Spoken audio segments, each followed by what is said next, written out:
السلام علیکم ورحمۃ اللہ وبرکاتہ۔ الحمد للہ وکفى وسلام علی عباده الذین اصطفى اما بعد۔ اعوذ باللہ من الشیطان الرجیم، بسم اللہ الرحمن الرحیم۔ یا ایہا الناس اتقوا ربکم خلقکم من نفس واحدۃ وخلق منها زوجها وبث منهما رجالا كثيرا ونساء واتقوا اللہ الذی تساءلون به والارحام ان اللہ کان علیکم رقیبا۔ صدق اللہ العظیم۔ عزیزان محترم، گزشتہ کئی جمعہ سے آپ اس عنوان پر گفتگو سماعت کر رہے ہیں کہ ہمارے گھروں کے اندر دین کیسے پیدا ہو۔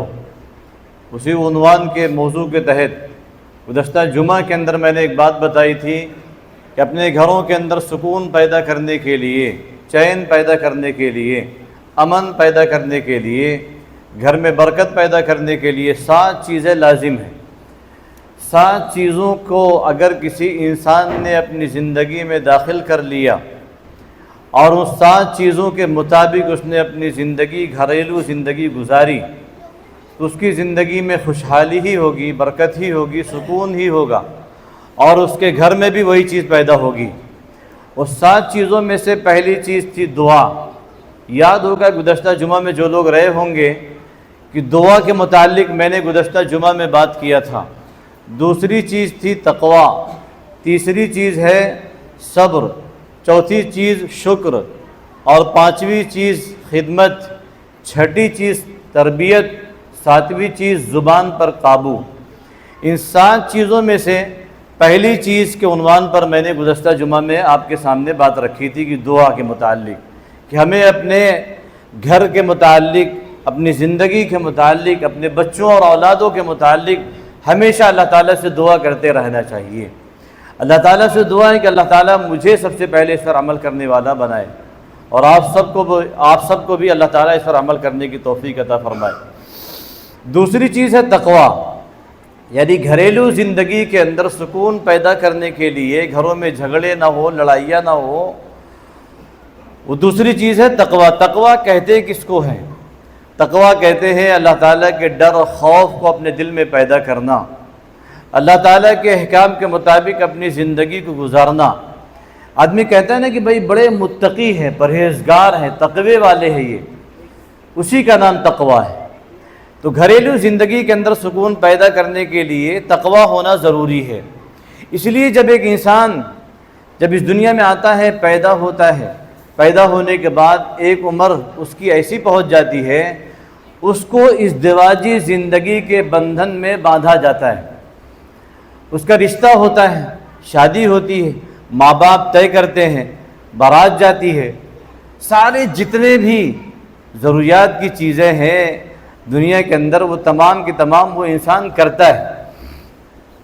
اب تو نیا زمانہ آ گیا ہے، نئی ٹیکنالوجی آ گئی ہے، اب تو نوجوان بچے بھاگ کر شادیاں کرتے ہیں، مطلب ماں باپ کی مرضی نہیں، ہماری اپنی مرضی، ہم اپنی مرضی سے شادی کریں گے، ہم اپنی پسند سے شادی کریں گے۔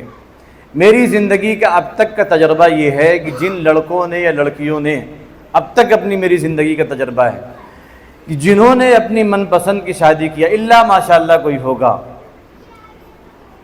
من پسند کی شادی کرنے کے بعد وہ خون کے آنسو روئے ہیں، سوائے بدنظمی کے، بے سکونی کے اور برائی کے، مارا ماری، پولیس چوکی، کورٹ کچہری، سب کچھ ہو جاتا ہے ان کی زندگی میں۔ چونکہ میں نے گزشتہ جمعہ میں جو بات بتائی تھی کہ والدین کی دعا کے تعلق سے، وہ یاد ہوگا، اسی عنوان کے تحت یہ بات جڑی ہوئی ہے کہ ماں باپ کی دعائیں اس میں شامل رہتی ہے کہ جب ایک بچہ، لڑکا ہو چاہے لڑکی، اگر وہ ماں باپ کی مرضی کے مطابق نکاح کرتا ہے تو اس کی زندگی خوشحالی والی گزرتی ہے۔ تو ہم اپنی گھریلو زندگی کے اندر سکون پیدا کرنے کے لیے تقوی کو اپنی زندگی میں لائیں گے۔ تو میں بتا یہ رہا تھا کہ جب ایک بچے کی شادی ہوتی ہے، لڑکا ہو لڑکی، نکاح کے موقع پر قاضی صاحب جو خطبہ دیتے ہیں، وہ خطبہ ہم سوچتے ہیں کہ بس یوں ہی کوئی منتر پڑھ دیا گیا ہے اور گرنتھ پڑھ دیا گیا ہے، اور منتر پڑھنے کے بعد ایک رسم ہے، اس کو پورا کر لینا ضروری ہے، اور ہم نے کہہ دیا کہ ہاں بھائی قبول ہے، اور اس کے بعد نکاح ہو گیا، ختم ہو گیا۔ یہیں سے ابتدا ہوتی ہے انسان کی زندگی کا جو گھریلو زندگی ہے۔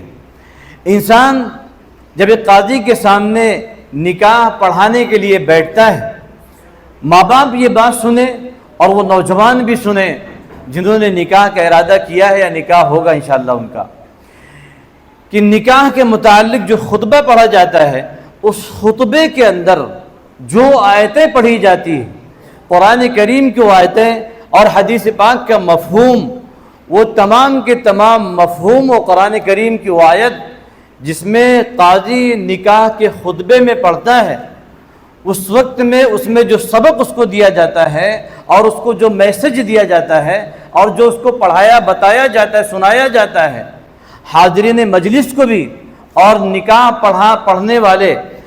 پڑھانے والے دونوں جو لوگ ہیں، دولہے کو بھی جو نوشاہ ہے اس کو بھی سبق دیا جاتا ہے کہ بھائی دیکھو اپنی زندگی میں تقوی لے کے آؤ۔ اب شادیوں کے موقع پر شادی سے پہلے وہ تمام لوازمات، ضروریات جس کو ہم سمجھتے ہیں اس کو ہم کر ڈالتے ہیں، جیسے مثلا شادی کا ٹینٹ کہاں لگے گا، گاؤں دیہات میں تو یہ ہوتا ہے، لیکن یہاں تو ہال بک ہوگا، کون سا ہال بک ہوگا، کتنا اسکوائر فٹ کا رہنا چاہیے، اس میں کرسیاں کتنے بیٹھیں گی، ہمارے مہمان کتنے آنے والے ہیں، دور کتنا ہے، نزدیک کتنا ہے، وہ تمام چیزیں کی جاتی ہے، کتنے باراتی آئیں گے، کن کو بارات میں بلانا ہے، کن کو نہیں بلانا ہے، کہ کون اپنے قریبی ہیں، اور لڑکے کو جہیز میں کیا کیا چیزیں لینی ہے اور لڑکی کو کیا کیا چیز دینی ہے، زیورات کتنے رہیں گے، وہ تمام ضروریات جو ہم سمجھتے ہیں اس کو پورا کر لیتے ہیں، لیکن کبھی ہمیں یہ بات خیال نہیں آتی، دل میں یہ بات نہیں آتی کہ نکاح کے موقع پر جو خطبہ پڑھا جاتا ہے اس خطبے میں ہمیں میسج اور سبق کیا دیا گیا ہے اور ہمیں زندگی کیسے گزارنی ہے۔ پڑوس کے ملک کے اندر ایک امیر صاحب، ان کی لڑکی کی شادی تھی، لڑکے کے شادی میں انہوں نے باراتیوں کو بلایا اور ہر باراتی کو ہاتھی پہ بٹھایا۔ حضرت مولانا ذوالفقار صاحب نقشبندی نے اپنی خطبات میں کی واقعہ لکھا ہے، اور ڈھول باجے تاشے کے ساتھ میں، اور ہر باراتیوں کو بہترین اعلیٰ قسم کی چیزیں دی گئی بطور گفٹ، ہدیہ ان کو ہبہ کیا گیا، اور سب کچھ ہوا، یعنی وہ تمام چیزیں جو ہونی چاہیے تھی ایک دنیاوی انسان کے نزدیک وہ ہوا، اور ہونے کے بعد سب لوگ دلہن لے کے واپس آ گئے، اور واپس آنے کے بعد یہ کسی نے کہا بھائی نکاح تو ہوا ہی نہیں، نکاح ہی نہیں ہوا، نکاح کس نے پڑھایا؟ پھر معلوم پڑا وہ تو ہم سے غلطی ہو گئی، ہم تو بھول ہی گئے تھے۔ تو جو اصل جو چیز تھی، جو گھریلو زندگی میں سکون پیدا کرنے والی جو چیز تھی، اور جو خطبہ پڑھا جاتا ہے میرے دوستوں، اس کو ہی انسان نے بھلا دیا۔ ہم یہ سمجھتے ہیں کہ جس طریقے سے دوسرے مذہبوں میں آگ جلائی گئی اور ڈورا باندھ دیا گیا اور 7 پھیرے لے لیے گئے اور طرح طرح کی گنتر اور منتر پڑھ دیے گئے اور اس کے بعد ہو گئی 7 جنموں کا بندھن، نکاح اسلام میں ایک ایگریمنٹ ہے۔ جس طریقے سے ہم اپنا ایگریمنٹ گھروں کا بناتے ہیں یا کسی اور چیز کا معاہدہ کرتے ہیں، اسلام میں نکاح ایک معاہدہ ہے، اور معاہدہ اس لیے متعین کیا گیا ہے کہ بعض مرتبہ ایک انسان نکاح تو کرتا ہے لیکن حالات ایسے پیش آ جاتے ہیں کہ دونوں ایک دوسرے کے دشمن بن جاتے ہیں، دونوں ایک دوسرے کو پسند نہیں کرتے، دونوں ایک دوسرے کی زندگی اجیرن بن جاتی ہے۔ اب کیا وہ 7 جنم کا بندھن بن گیا ہے تو کیا ان کو ایسے ہی چھوڑ دیا جائے؟ آپ جب ٹرین میں سفر کرتے ہوں گے، جہاز میں سفر کرتے ہوں گے، ایک ایمرجنسی ڈور رہتا ہے، اس ایمرجنسی ڈور میں یہ رہتا ہے کہ ابھی حادثہ پیش آئے گا تو ایمرجنسی ڈور سے آپ کو نکلنا ہے باہر۔ اسلام میں وہ ایمرجنسی ڈور رکھا ہے طلاق کا، کہ اس کے ذریعے سے زندگی، بھائی مارو مراؤ مت، پھانسی کے پھندے پر مت لٹکو، اس کے ذریعے سے، طلاق کے ذریعے سے آپ باہر نکل سکتے ہو۔ لیکن گھروں کے اندر جو زندگی سکون پیدا کرنے والی ہے وہ نکاح کے خطبے میں، جہاں ہم بچوں کو، ایک مثال میں دیتا ہوں، بچہ ہمارا بالغ ہو گیا، بڑا ہو گیا، ہم نے لائسنس بنوا دیا، لائسنس بنوانے کے بعد کیا ہم شو روم سے اس کو گاڑی نکال کے دے دیتے ہیں؟ نہیں دیتے۔ کیوں؟ ہمارا بچہ ابھی اس لائق نہیں ہے گاڑی چلا سکے، گاڑی اس نے سیکھا نہیں چلانا۔ کیوں؟ بغیر چلائے ہوئے اگر سیکھے گا وہ کہیں نہ کہیں ایکسیڈنٹ کرے گا، خود بھی مرے گا، دوسروں کو بھی مارے گا۔ زندگی، دنیا کے معاملے میں ہم اتنے ہوشیار ہیں اور اتنے چالاک ہیں کہ نقصان و نفع ہمیں سمجھ میں آتا ہے۔ یہاں تو ایک دوسرے کی زندگی حوالے کی جاتی ہے، ایک دوسرے کو ساتھ میں بٹھایا جاتا ہے، ایک دوسرے کو ساتھ میں رکھا جائے گا۔ اس نکاح کے متعلق، خطبے کے متعلق ہم نے کبھی جانا ہی نہیں۔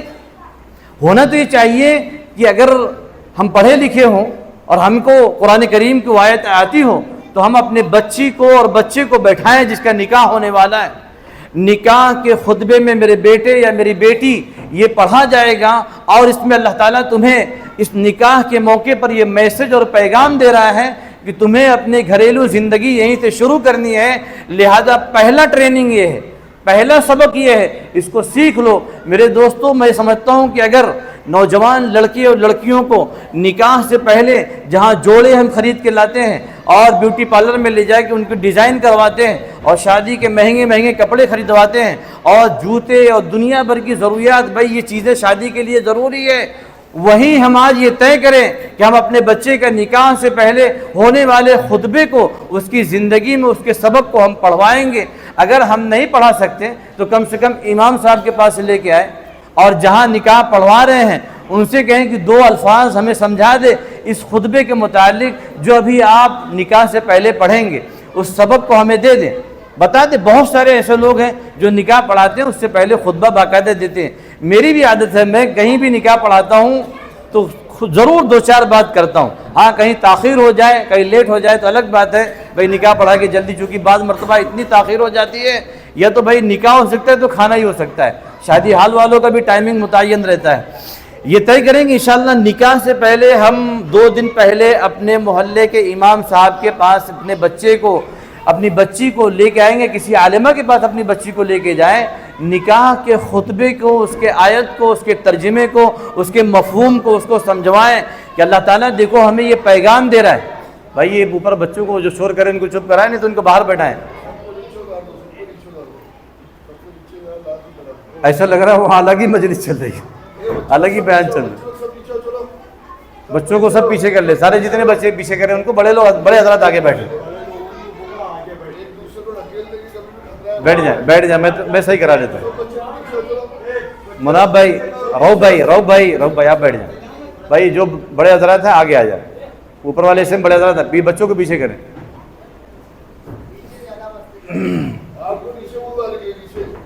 کیونکہ جب شور ہوتا ہے تو بولنے والوں کو بھی ڈسٹرب ہوتا ہے، ذہن کہیں نہ کہیں منتشر ہوتا ہے۔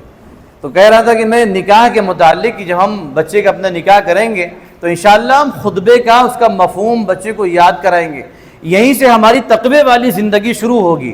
اور جب گھر میں تقوی ہوگا تو میاں بیوی دوسرے کے دشمن نہیں بنیں گے، احترام کریں گے، کیونکہ تقوی ہی کے ذریعے سے میرے دوستوں گھریلو زندگی کو سکون سے گزارا جا سکتا ہے۔